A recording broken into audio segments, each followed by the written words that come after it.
Israel sebagai jamnya Tuhan.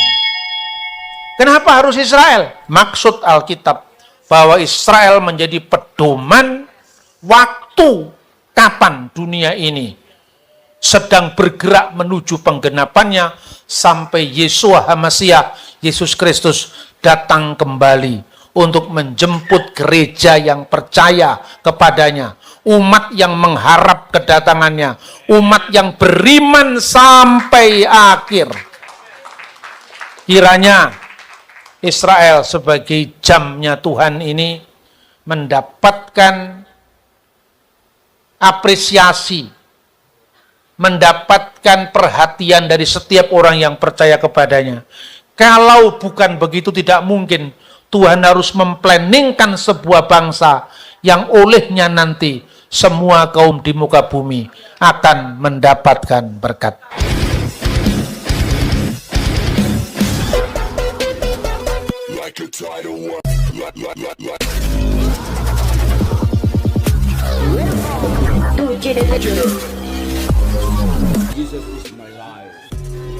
Nah, sekarang terakhir, Israel sebagai jamnya Tuhan. Kenapa harus Israel? Kenapa bukan Indonesia? Kenapa bukan Tiongkok? Ya, ini kita harus masuk dalam misteri Tuhan seperti yang tersingkap dalam firman-Nya. Saudara-saudara, kita akan membaca penekanan Yesus dulu dari teks yang tadi kita baca. Kenapa? Dalam ayat 15, Yesus menganjurkan, menyuruh kepada kita, hendaklah memperhatikan kitab Nabi Daniel. Ya, apa yang dikatakan oleh Nabi Daniel tentang hal itu? Kita harus lihat.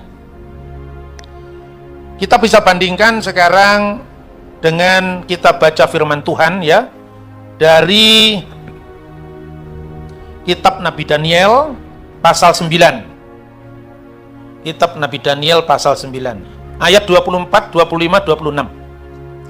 70 kali 7 masa telah ditetapkan atas bangsamu dan atas kotamu yang kudus, untuk melenyapkan kefasikan, untuk mengakhiri dosa, untuk menghapuskan kesalahan, untuk mendatangkan keadilan yang kekal, dan untuk menggenapkan penglihatan dan nubuat, dan untuk mengurapi yang maha kudus.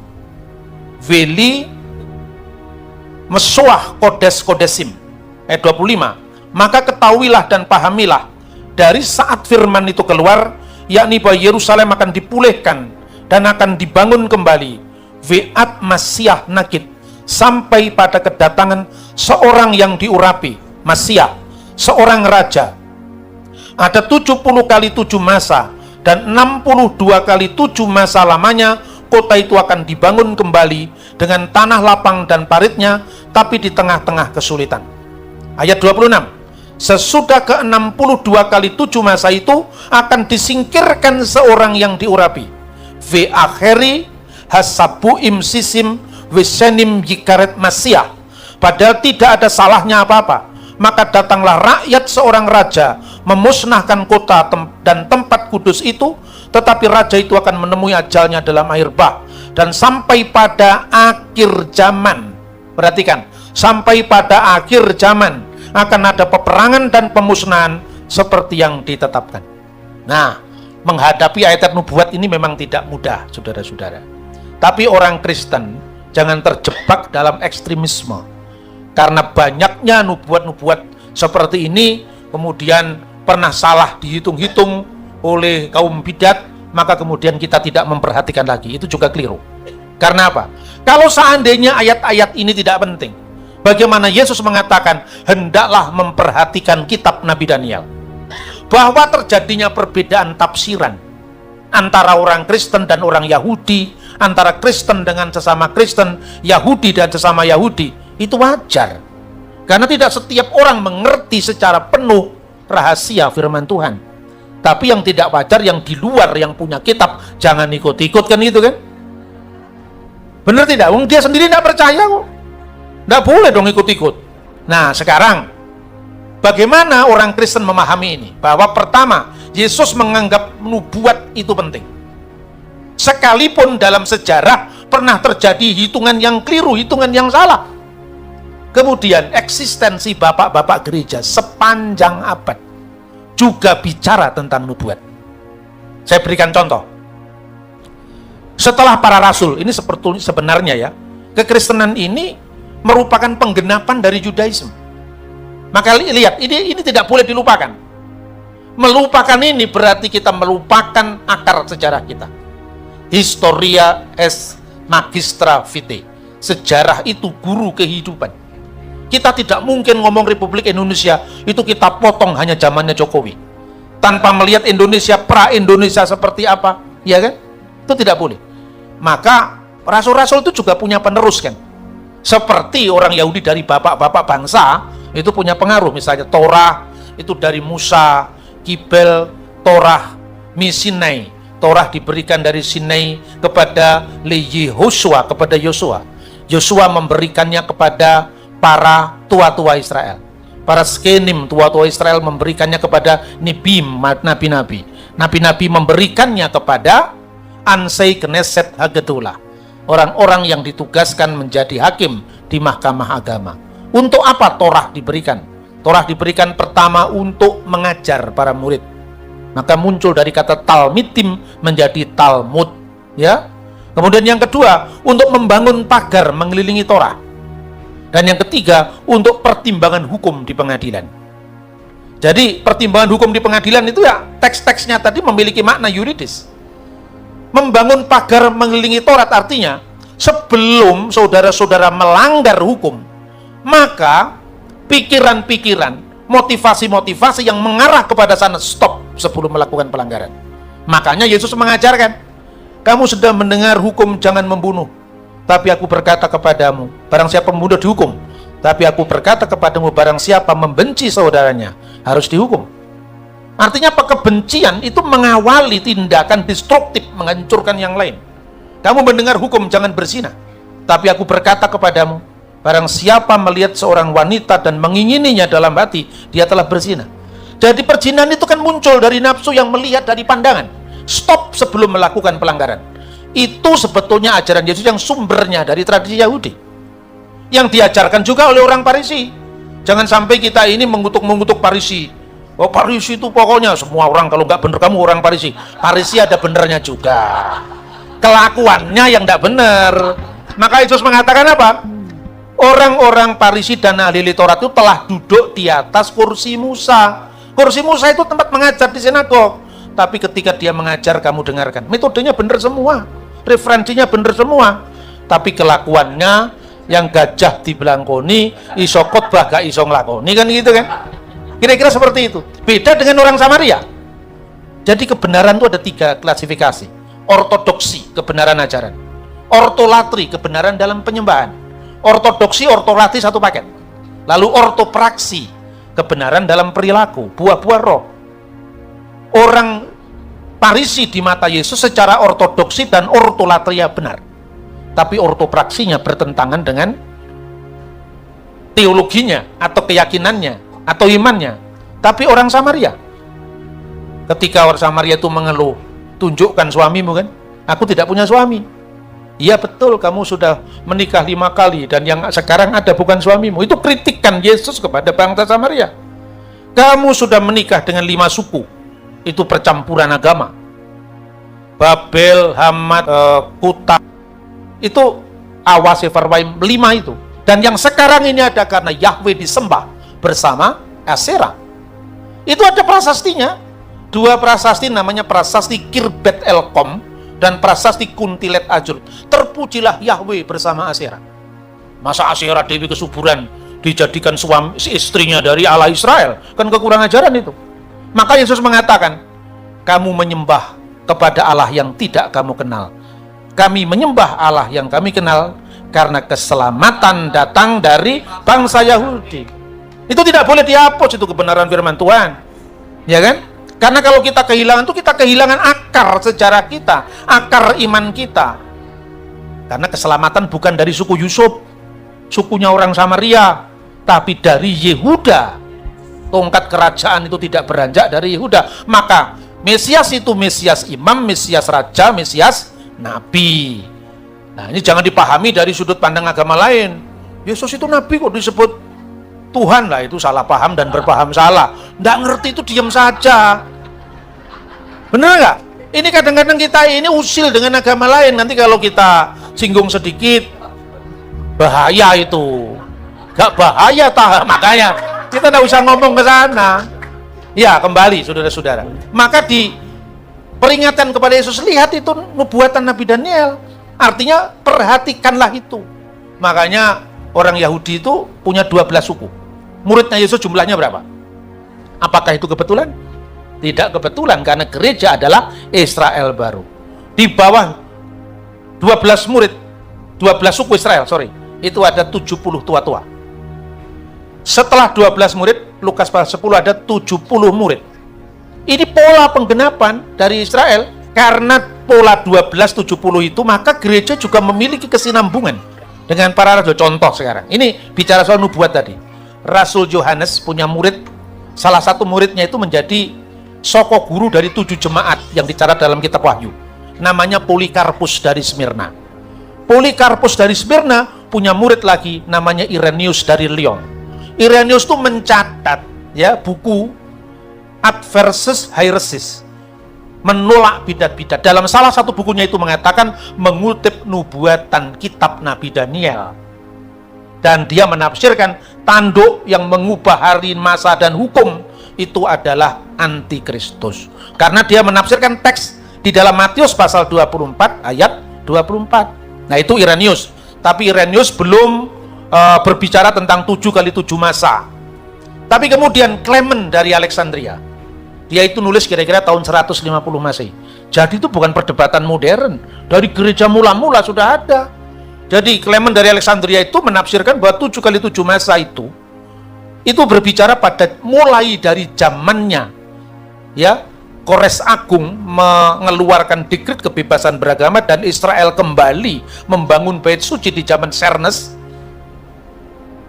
pada tahun abad ke-4 sebelum Masehi, sampai di zamannya datangnya Masiah Nakid, yaitu Mesias yang disebut Raja.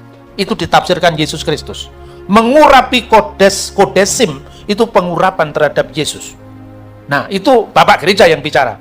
Maka 7x7 masa itu minggu terakhirnya adalah saat penggenapan, mulai dari runtuhnya bait suci di Yerusalem. Saya pakai sekilas ya, nanti kalau angka-angkanya kali lain, saya hanya dasarnya sekarang. Bahwa banyak orang yang tidak mau atau abai terhadap nubuatan kitab suci. Yang ketiga itu adalah Hippolytus. Hippolytus itu meninggal tahun 223. Muridnya Irenaeus yang meninggal tahun 202. Irenaeus muridnya Polikarpus yang meninggal tahun 156. Polikarpus muridnya Yohanes yang meninggal tahun 96 Masehi. Jadi memiliki silsilah yang lengkap. Ini muridnya siapa. Hippolytus juga berkata, penggenapan nubuat itu terjadi, yaitu pada saat Yesus Kristus tahun 30-an Masehi itu datang ke dunia, menggenapkan nubuat itu, dan dia disingkirkan Masiah Nakid, yaitu yang diurapi seorang raja, itu merujuk kepada Yesus Kristus. Nah, ini tafsiran Kristen, saya kutip hanya beberapa. Bapak Gereja masih banyak yang lain. Tapi bagaimana dengan tafsiran Yahudi? Orang Yahudi menafsirkan Masiah Nakid itu, kapan tafsirannya sekarang? Orang Yahudi sekarang kebanyakan mengartikan itu bukan Yesus. Tapi ingat ya, kitab Danielnya tidak berubah. Tafsirannya bisa berbeda. Antara Katolik sama Protestan juga berbeda, wajar toh. Jadi itu tafsiran intern dari satu kitab. Ada orang Yahudi yang menafsirkan Masiah di situ tidak ada kata sandang. Bukan Hamasiah, tapi Masiah. Maka di situ tidak merujuk kepada Yesus, tapi merujuk kepada Imam Besar Onias III. Ada yang mengatakan begitu. Imam Besar Onias III ini kan mati, dibunuh, disingkirkan. Lalu bait suci dinajiskan oleh kuasa Yunani yang ada di Antioquia, di kaum Seleukid, dinasti Seleukid, namanya Antiochus IV Epiphanes. Tahun 167 sebelum Masehi, bait suci itu dinajiskan, lalu ditempatkan patung Zeus yang diberikan darah babi sebagai persembahan. Orang Yahudi benar-benar martabatnya diunjak-injak, kehormatannya dipertaruhkan, sehingga anak-anak imam besar Matatias menggerakkan perlawanan kemerdekaan yang namanya kaum Makabi. Ini pintar semua saudara ya sejarahnya. Makabe itu singkatan ya dari Keluaran pasal 15. Mika muka ba'elim Adonai. Siapakah yang seperti engkau di antara para Elohim, ya Tuhan? Tidak ada kecuali Allah Israel, saya kira-kira seperti itu. Pemberontakan perlawanan ini menang, sekalipun tidak setara jumlahnya, tidak setara kekuatan militernya. Lalu ketika mereka mentahbiskan bait suci yang dikenal dengan Hanukkah, menorah itu yang kaki Dian bercabang 7. Ada nggak? Nah ya, nanti ada kaki Dian yang bercabang 9. Itu 9 itu. Ya, ada menorah yang bercabang 7. Itu mestinya minyak zaitun itu hanya bisa menyalakan itu kaki Dian sehari. Tapi ternyata bisa menyalakan selama 8 hari perayaan. Makanya yang di tengah itu disebut samas. Itu sumber ilahi yang bisa menghidupi yang lain. Ini namanya Hanukkah. Yang bercabang 7 namanya menorah. Dan Yesus memperingati perayaan penahbisan bait suci ini dalam Yohanes pasal 10 ayat 22. Jadi Yesus tidak pernah melakukan perayaan-perayaan goyim karena dia bukan orang goyim, dia orang Yahudi. Makanya jangan anti Yahudi, salah itu. Ya, kita tidak boleh akar sejarah kita berhutang pada orang Yahudi, berhutang keselamatan, berhutang nyawa. Ya, saudara-saudara yang terkasih dalam Tuhan, itulah yang disebut perayaan Hanukkah. Nah, setelah itu, saudara-saudara, terjadilah penafsiran Yahudi yang mulai karena tidak mengakui Yeshua HaMasiah sebagai penggenapan itu, maka ketika bicara siapakah yang namanya Masiah Nakit, kadang-kadang dilewati. Kadang-kadang ada yang polemik, ini bukan Yeshua karena tidak ada kata sandang. Tapi penafsiran Yahudi sebelum runtuhnya bait suci tahun 70 Masehi dan penafsiran Yahudi setelah runtuhnya bait suci juga berkembang. Makanya kalau lihat Yahudi jangan hanya Yahudi modern, harus kita lihat naskah Laut Mati Qumran, harus dibaca itu peninggalan kaum Yahudi yang bukan rabbinik. Di Israel itu ada yang namanya Yahudi Karaid. Ya, Yahudi Karaid itu menolak Taurat lisan. Yahudi Rabbanik menerima Taurat lisan dan Taurat tertulis. Taurat tertulis itu namanya Torah Sebiktav, mulai dari Bereshit, Elishemot, Wajikra, Bamidbar sampai Elehadifarim. Kejadian, Keluaran, Imamat, Bilangan, Ulangan. Tapi juga percaya apa yang namanya Torah CBLP, Torah lisan. Dari Mishnah, lalu diceritakan seperti teratak-teratak dalam Talmud tadi yang saya ceritakan tadi. Itu Torah lisan. Nah, sementara orang Karaid mengatakan, kenapa disebut Torah lisan? Toh nyatanya semua tertulis sekarang. Kami menolak itu di Yerusalem ada. Sinagoga Karaid dan sinagoga Rabbinik. Masing-masing juga punya produk yang kosher dan sertifikat kosher. Nanti kalau yang Rabbinik mengeluarkan sertifikat kosher, yang satunya nggak diakui, sekarang sudah hampir sejajar karena pemerintah Israel itu adil. Isinya kan bukan hanya Rabbinik, isinya juga ada Karaid. Nanti di kemudian hari Yahudi Mesianik juga diakui karena itu bagian dari Yudaisme. Nah, sebagai rintisan, ini saya cerita, kita ini sering salah paham orang Protestan, orang Kristen dengan Katolik, orang Protestan dengan Katolik. Paus Yohanes Paulus II, ini tadi saya ceritakan kepada Rabi kita, sekarang saya panggil Rabi Timothy. Saya ceritakan ya, itu bulan Maret tahun 2000, Paus Yohanes Paulus II datang ke Yerusalem, mengunjungi tembok ratapan, berdoa di depan tembok ratapan, di depan tembok barat. Doanya itu direkam oleh para wartawan dan Chief Rabbi Yerusalem juga hadir di sana. Apa yang dikatakan Paus ketika dia berdoa di tembok ratapan? Ya Tuhan, satukan kami gerejamu dengan umat perjanjianmu. Dia menyebut saudara tua dalam iman. Ini luar biasa. Selama ini kan yang namanya gerakan antisemitisme itu didukung oleh gereja-gereja di barat. Tapi Paus sebagai pemimpin terbesar umat gereja di barat mengawali sebuah langkah untuk kembali kepada akarnya. Dan dia mengatakan begini, setiap langkah teologis umat Kristen yang menolak kesinambungannya dengan Israel adalah jalan sesat Markion. Anda tahu siapa Markion? Markion adalah seorang bidat dari abad kedua yang ditentang oleh Irenaeus, yang ditentang oleh Polikarpus, yang mengajarkan bahwa Tuhan dalam perjanjian lama itu beda dengan Tuhan dalam perjanjian baru. Tuhan dalam perjanjian lama itu Tuhan yang haus darah, karena dia tidak tahu konteks. Kenapa itu Tuhan seolah-olah membiarkan tindakan kekerasan terhadap Baal, karena Baal sudah menjadi ideologi politik, Baalisme, dan negara harus melindungi rakyat sipil daripada ancaman para teror yang dilakukan oleh kaum Baalis ini. Markion mengajarkan bahwa Tuhan dalam perjanjian baru, Tuhan yang murah hati dalam Yesus. Tetapi Tuhan perjanjian lama ini sekarang sudah dikalahkan oleh Tuhan perjanjian baru. Oh, ini kan gila. Masa ada dua Tuhan?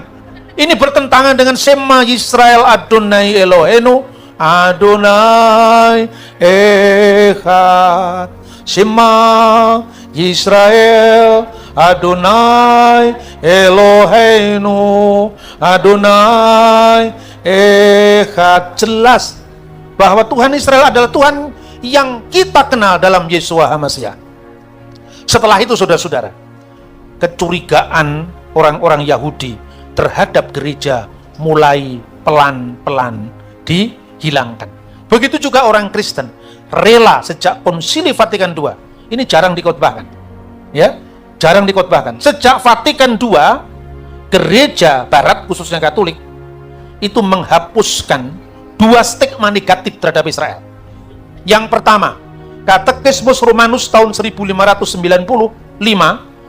itu mengatakan bahwa Yahudi itu Deicidium, pembunuh Kristus. Yang kedua, orang Yahudi itu Yahudi pengkhianat. Dua kata ini dihapus oleh gereja. Karena pertama, tidak semua orang Yahudi dipersalahkan karena kasus eksekusi Yesus. Karena apa? Yang menandatangani itu orang Saduki. Imam besar itu kan Saduki itu. Tapi bukankah ada yang mengatakan biarlah darahnya tertanggung kami atas anak-anak kami? Itu kan darah, itu kan omongannya orang lagi demo. Kan tidak mewakili seluruhnya. Benar apa tidak? Anda bandingkan orang yang demo, itu kan tidak mewakili seluruh umat. Itu kata-kata retoris, tidak bisa dijadikan mewakili semua orang Yahudi. Clear kan? Karena orang Farisi banyak yang saleh malah menjadi percaya karena pewartaan Rasul Yakobus. Kan clear juga, Nikodemus Farisi, Yusuf Arimatea, banyak orang-orang benar saat itu tidak mewakili. Cuma yang dilakukan gereja Katolik saat itu juga balas dendam sama Yahudi. Karena orang Yahudi pernah mengutuk orang-orang Kristen dalam kutukan yang namanya Birkat Haminim. Tapi ada api, pas ada asap, ada api. Ada api, ada asap. Mana yang lebih dulu ini? Ya kan? Ada asap itu mesti ada apinya kan? Kenapa itu terjadi? Harus dirunut sejarahnya. Maka saya ceritakan lagi. Setelah Paus melakukan langkah itu, terakhir dia mengunjungi Holocaust. Kiranya kita memaafkan sejarah yang pernah terjadi, hubungan antara umat Kristiani dan umat Yahudi.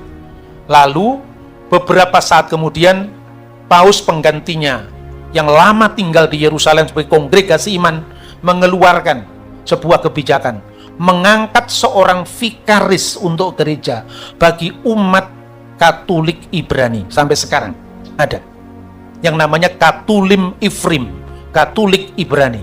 Kalau berdoa ya setelah Besem Ha'ab Wehaben Wirwaha Kodes, ya Elohim Echad, demi nama Bapa dan Putra dan Roh Kudus, Baruch Ata Adonai Elohenu Melek Ha'ulam, Elohi Abraham, Elohi Yitzhak, Elohi Yakub, Magen Abraham. Persis dengan Yahudi. Karena apa? Dia datang dari Polandia, dia datang dari Spanyol, dia datang semua ujung bumi, tapi mereka percaya Yesua. Apakah itu bukan Yahudi? Nyatanya mereka punya darah Yahudi. Mereka punya dua Paskah. Yang pertama Paskah keluaran dari tanah Mesir. Karena itu adalah 17 Agustusannya orang Yahudi. Masa nggak boleh? Wong kita darahnya Yahudi, kata mereka. Kami memperingati pembebasan nenek moyang kami. Itu bagian dari sejarah bangsa. Bahwa kami mengakui bahwa semua peristiwa itu puncaknya adalah penghayatan iman kepada Yeshua HaMashiach. Ya boleh-boleh saja dong, namanya kami percaya Yeshua. Lewat jalan dialog itu bisa ditempuh. Dan terakhir, baru-baru ini tahun 2015 ada sebuah deklarasi dari rabi-rabi Yahudi yang tinggal di Amerika, Eropa, dan Israel, menandatangani deklarasi bersama. Judulnya kira-kira melaksanakan kehendak Bapa Surgawi. Deklarasi relasi antara Yahudi dan Kristiani. Anda cari itu di Google, ada kok sekarang. Ya, nanti saya kirimkan supaya Anda bisa belajar dari situ. Yang pertama, kami ini sebagai sesama saudara di dalam monotisme Abraham. Kami menyadari ada banyak perbedaan, tetapi lebih daripada itu, banyak pula atau lebih banyak pula persamaan, karena kami saudara satu Taurat. Kemudian yang kedua, deklarasi itu, Yesus adalah mungkin seorang dari antara orang Yahudi pada zamannya yang paling tegas menyampaikan kebenaran Taurat ini kepada orang-orang bukan Yahudi. Lewat Kristus ini Taurat diperkenalkan kepada bangsa-bangsa. Lewat para rasul Yesus ini Taurat diperkenalkan ke seluruh dunia. Dan senantiasa orang-orang bukan Yahudi menegakkan hukum Nuh bagi mereka. Ini luar biasa. Disitulah kemudian marilah kita melakukan kerjasama, ada 6 poin kalau tidak salah, antara Yahudi dan Kristen. Pada tahun 2015 ditandatangani 25 rabi. Tapi pada tahun 2017 ditandatangani lebih dari 60 rabi. Sekarang pertanyaannya, kenapa kekristenan dan keyahudian pernah berpisah? Ini sejarahnya panjang, sekalipun kadang-kadang tidak enak untuk diungkapkan, tapi sejujurnya harus disampaikan. Nah, kapan itu mulai? Yang pertama, apa yang dikatakan Yesus pada ayat-ayat ini tadi, bahwa ayat 24 Injil Matius 24, banyak Mesias-Mesias palsu dan nabi-nabi palsu akan muncul dan mereka akan mengadakan tanda-tanda yang dahsyat dan mujizat-mujizat, sehingga sekiranya mungkin mereka yang menyesatkan orang-orang pilihan juga. Kristus itu bicara dalam bahasa Aramaik, bahasa sehari-hari, tapi bahasa Ibrani ketika dia beribadah, membaca Taurat, membaca nabi-nabi, ketika mengajar terbanyak bahasa Aramaik. Doa-doa Yahudi sebagian besar bahasa Ibrani, tapi sebagiannya dalam bahasa Aramaik, khususnya setelah pembuangan. Misalnya ketika memecah-mecahkan seder hapesah, roti, ya, tak beragi. Apa yang dikatakan?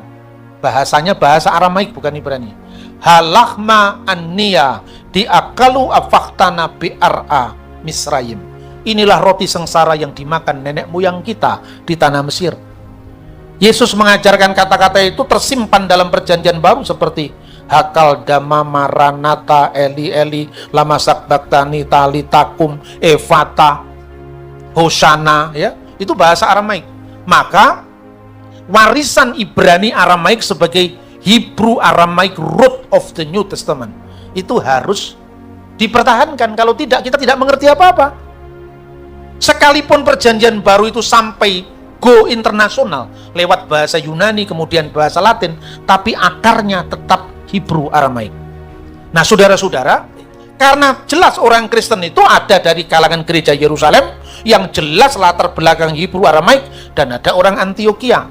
Nah, pada perang Yahudi pertama, karena orang Kristen ini ya bagian dari Yudaisme, maka murid-muridnya pun ada yang ikut-ikut dalam gerakan-gerakan politik. Misalnya Simon orang Selot. Kenapa disebut Selot? Karena kelompok Selot itu adalah kelompok Parisi yang revolusioner, yang menggerakkan perlawanan terhadap Roma. Itulah yang melatar belakangi zaman itu orang-orang Yahudi menolak kemesiasan Yesua, karena mereka mengharapkan Mesias politik. Apa yang terjadi perang Yahudi pertama? Ditumpas oleh Titus, Jenderal Titus. Yerusalem diratakan menjadi reruntuhan seperti sabda Yesus. Kamu lihat gedung-gedung yang megah ini, tidak satu pun batu dibiarkan terletak di atas batu yang lain, semua akan diratakan. Dan itu terjadi Tisa Bi'ab tanggal 9 bulan Ab, kira-kira 5 Agustus tahun 70 Masehi. Apakah perang Yahudi berhenti? Tidak. 130 perang mulai lagi setelah kematian Rasul Yakobus. Tahun 130 mereka sempat menang. 132 sampai 135 mereka menang. Bar Kokhba, pemimpin revolusi, tidak hanya menjadi raja, tapi menjadi Mesias Israel. Itu ditetapkan, diakui oleh rabi yang karismatik saat itu, Rabi Akiba. Inilah yang menyebabkan orang-orang Kristen yang dulunya sevisi dengan bangsanya, mereka kemudian hijrah, pindah dari Yerusalem menuju ke salah satu kota yang bagian dari Dekapolis, 10 kota Yunani di Yordan, yaitu Pela. Ini sejarahnya. Lalu pemberontakan atau katakanlah perang kemerdekaan di bawah Simon Bar Kokhba itu ditumpas, sekalipun dia sempat menerbitkan mata uang. Mata uangnya sekarang ditemukan, mata uang Bar Kokhba. Mata uang itu tertulis dalam bahasa Ibrani huruf paleo Hebrew yang dipakai di prasasti-prasasti di zaman Raja Salomo dan Daud. Karena untuk membangkitkan kenangan akan kejayaan Israel Raya, ditulis Lehorot Yerusalem, demi pembebasan Yerusalem, lalu digambari maket bait Allah yang akan dibangun kembali oleh Bar Kokhba. Nyatanya Bar Kokhba ditumpas oleh Kaisar Hadrianus. Tidak satupun gedung yang dibiarkan berdiri kecuali satu gedung Bukit Sion, tempat di mana Roh Kudus pernah dicurahkan, yang sekarang ini masih bertahan sebagai senakel, ruang atas. Sekarang masih ada gerejanya, sekalipun pernah dipugar dari zaman ke zaman. Dan itu temuan dari arkeolog menjelang atau pada saat Perang Kemerdekaan 1948. Sinagoge para rasul yang dikenal Bet Knesset Haselichim, yaitu sinagoge para rasul Yesus, itu ditemukan. Tertulis mata uangnya di sana. Lalu apa yang terjadi setelah Israel ini dipadamkan pemberontakannya? Anda bisa membaca dalam catatan sejarah Dio Cassius dalam bukunya yang berjudul Historia Romana, sejarah Roma. Itu menulis kira-kira tahun 160-an, 170-an.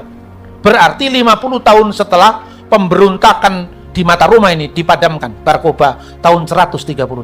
Ada 3 kebijakan yang diambil alih oleh Hadrian.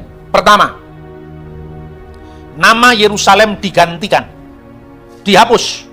Nama Yerusalem diganti dengan Alia Capitolina. Dan nama itu dibaktikan kepada dewa Jupiter. Nama Yerusalem menjadi tidak ada lagi di penulis-penulis Roma, penulis-penulis Latin, penulis-penulis Yunani, tapi di mata orang Yahudi nama itu tidak pernah hilang. Hari ini kita di sini, tahun depan di Yerusalem. 2000 tahun doa ini bergema di setiap rumah-rumah orang Yahudi setiap perayaan Paskah tiba. Tahun ini kita di sini, Lisana Haba'ah Yerusalem, Lisana Haba'ah Yerusalem. 2000 tahun sampai 1948 mereka punya negara di Eret HaKodesh, di Tanah Suci. Dihilangkan nama Yerusalem itu tidak diketahui orang di luar orang Yahudi, tapi setiap orang Yahudi selalu ada kata Yerusalem. Lebih-lebih mereka yang membaca Alkitab, Yerusalem tidak pernah hilang dari sana. Itu sebabnya kenapa Israel sangat sulit melepaskan Yerusalem, ibu kota mereka sejak zaman Raja Daud, sejak monarki Israel Raya, sampai kerajaan Yehuda, sampai kerajaan Hasmonaim Makabe, sampai sekarang. Kebijakan kedua, nama Israel harus dihapus dari muka bumi, diganti dengan Syria Palestina. Ya, karena provinsi Syria digabungkan dengan provinsi Yudea. Sekalipun sebelum itu Aristoteles, Herodotus sudah menyebut kata Syria dan Palestina, tapi tidak merujuk pada entitas negara, tapi suku-suku yang menghuni wilayah Mesir, Syria, dan Palestina, karena tempat tinggal orang-orang Filistin kuno. Nah, dari situlah diganti dengan Syria Palestina. Maka sejak saat itu penulis-penulis Roma, penulis-penulis Yunani menyebut dengan Palestina. Jatuh bangunlah negeri ini ke tangan bangsa-bangsa lain. Terakhir abad 15 jatuh ke tangan Turki Utsmani. Dan nama Palestina bertahan sebagai nama provinsi Palestina di bawah kekhalifan Turki Utsmani. Sampai kemudian Perang Dunia Pertama, Turki itu mendukung Jerman melawan Inggris, Amerika, Perancis, dan Perang Dunia Pertama dimenangkan Inggris, Amerika, Perancis. Maka menurut Jurisprudensi hukum perang, pemenang perang menguasai wilayah itu. Makanya muncul mandat Inggris yang menerbitkan koin Palestina itu. Ya kan, itu bukan Palestina negara, itu Palestina sebagai nama provinsi yang diterbitkan uangnya di bawah mandat Inggris. Dan yang menerbitkan itu namanya Anglo-Palestinian Bank, Bank Palestina. Yang mendirikan adalah murid-murid Theodor Herzl. Sekarang itu menjadi bank terbesar di Israel, namanya Bank Leumi. Yang ketiga, ini yang lebih penting, orang-orang Yahudi tidak boleh tinggal di kota suci Yerusalem. Yahudi yang mana? Kan Saduki sudah hilang karena kehilangan pekerjaan dong. Biasanya dia menguasai bait suci, punah mereka. Eseni sudah hilang sejak tahun 68 Masehi. Yang tinggal hanya Parisi. Lah Parisi itu ada dua. Kalau nggak percaya Yesus, ya percaya Yesus. Mayoritas tidak percaya Yesus itu Yahudi yang namanya nantinya Yudaisme. Sementara yang percaya Yesus namanya Nesarim, pengikut Yesus, orang Nazaret. Sejak Yamnia, peralihan dari kota Yerusalem, mereka menyingkir ke Yamnia, mereka meneruskan agama Yahudi mereka, dan mereka mulai mengutuk orang Kristen. Karena apa? Karena orang Yahudi baik percaya Yesua maupun tidak percaya Yesua harus keluar dari Yerusalem. Tapi orang Kristen bukan Yahudi boleh tinggal di Yerusalem. Maka sejak saat itu yang namanya orang-orang Kristen yang berbasis budaya Ibrani Aramaik lama-kelamaan hilang. Makanya saudara-saudara lihat, yang disebut dengan orang-orang Yahudi Mesianik di kalangan non-Katolik maupun Katulim Ifrim di kalangan orang Katolik, itu sebuah bentuk restorasi dari umat percaya di kalangan akar Yahudi mereka. Ini bukan hanya orang non-Katolik loh ya, Katolik pun juga mengakui. Jadi kalau orang-orang Protestan masih ragu-ragu, tanya kepada saudara tuanya orang Katolik. Mereka juga berimbang di dalam melihat konflik Israel-Palestina. Dua negara dalam koeksistensi damai tidak saling meniadakan. Bagaimana akan dialog kalau satunya harus meniadakan yang lain? Nah, soal ini memang tidak mudah dipahami. Tetapi Israel sebagai jamnya Tuhan itu tidak bisa dipungkiri. Maka Yesus mengatakan, membaca kitab Daniel, hendaklah pembaca memperhatikannya. Nanti kemudian tafsiran-tafsiran orang Yahudi setelah tahun 70 Masehi menjadi mulai berubah. Satu contoh, Flavius Josephus. Josephus itu kan tidak mengakui Yesua. Tetapi dia mengatakan, karena kalau kita baca nubuat Nabi Daniel ini, di sini ada bait Allah dibangun kembali. Sudah terjadi kan? Tapi ketika bait Allah dirusakkan, kapan itu rusak? Kota itu akan dihancurkan bersama bait kudus di dalamnya. Itu kan terjadi tahun 70 Masehi. Orang-orang Yahudi tadi diusir dari seluruh Yerusalem. Setahun sekali mereka boleh datang ke Yerusalem. Ketika Tis'a B'Ab, 9 bulan Ab, mereka meratap di Hakotel Hamma'arifi, tembok barat. Karena orang-orang Arab, baik Kristen, baik Islam, melihat tuh ngapain orang Yahudi itu nangis-nangis di situ, maka disebut Haitun Al-Mubaka, tembok ratapan. Yang menyebut tembok ratapan itu bukan orang Yahudi, tapi orang-orang Arab yang melihat Yahudi meratap di sana. Orang Yahudi sendiri menyebut tembok barat, karena itu bagian barat, sisa terakhir dari bait suci yang diruntuhkan oleh Titus. Saudara-saudara, maka marilah kita selalu mengingat sejarah. Kristus pun menunjukkan ini. Nanti pada akhir zaman, sampai pada akhir zaman akan terjadi peperangan dan seterusnya. Tapi hendaklah diingat bahwa kehidupan Israel ini menjadi kompas. Kemana arahnya mau melangkah. Itu menjadi pedoman. Sekarang ini sudah jam berapa? Mungkin sudah jam 4 sore sekarang ini. Bukan jam sekarang. Jamnya zaman itu. Mungkin sudah jam 4 sore atau setengah 4 sore. Ya, karena itu minggu terakhir dari 7x7 minggu itu. Kita memang tidak menghitung-hitung. Karena apa? Tahunnya kadang-kadang nggak sama. Tahun Yahudi dengan tahun Masehi hitungannya berbeda. Tahun Israel itu basicnya kan pada lunar. Tapi tidak sama dengan tahun Hijrah juga. Karena tahun Hijrah sama-sama tahun lunar. Tapi kan tidak ada konversi kalender.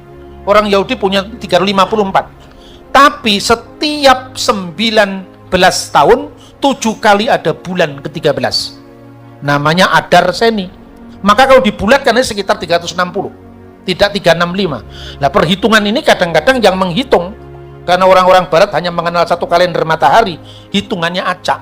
Makanya terjadi kadang-kadang perbedaan hitungan. Tapi itu tidak membatalkan maksud Alkitab bahwa Israel menjadi pedoman waktu kapan dunia ini sedang bergerak menuju penggenapannya sampai Yesua HaMasiah, Yesus Kristus datang kembali untuk menjemput gereja yang percaya kepadanya, umat yang mengharap kedatangannya, umat yang beriman sampai akhir. Kiranya Israel sebagai jamnya Tuhan ini mendapatkan apresiasi, mendapatkan perhatian dari setiap orang yang percaya kepadanya. Kalau bukan begitu, tidak mungkin Tuhan harus memplanningkan sebuah bangsa yang olehnya nanti semua kaum di muka bumi akan mendapatkan berkat. Tuhan memberkati kita.